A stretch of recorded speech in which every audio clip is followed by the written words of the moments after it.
28 degrés et 80% d'humidité, des conditions idéales pour les cacaoyers plantés dans la serre du village du chocolat. Nous aimerions bien effectivement voir des cabosses. Je rappelle quand même que pour que les fleurs soient pollinisées, il faut les insectes et donc on va faire tout notre possible pour remplacer les insectes manquants puisque malgré tout nous ne sommes pas dans la jungle amazonienne. Cette serre tropicale n'est qu'une des étapes du parcours scénographique. Bien sûr, il retrace l'histoire, l'économie, l'évolution de la consommation du chocolat au fil des siècles. Mais les visiteurs pourront aussi mettre la main à la pâte.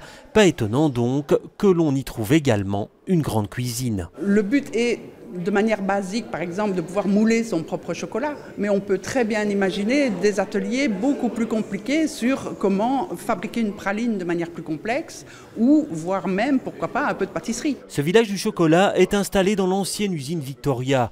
Dans les années 50, on y produisait jusqu'à 6000 tonnes de chocolat et 4000 tonnes de biscuits par an.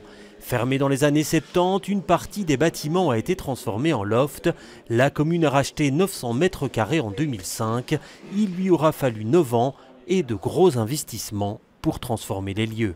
C'est un gros investissement, ça a représenté d'abord l'acquisition 600 000 €, ensuite de quoi évidemment les engagements concernant les aménagements, les gros travaux et la scénographie représentent environ 2 millions d'euros. Mais c'est à la mesure, je dirais, du patrimoine. Reste maintenant à attirer les touristes. La commune table sur minimum 25 000 visiteurs par an. Ce village du chocolat ouvrira ses portes le week-end du 20 septembre lors des Journées du patrimoine.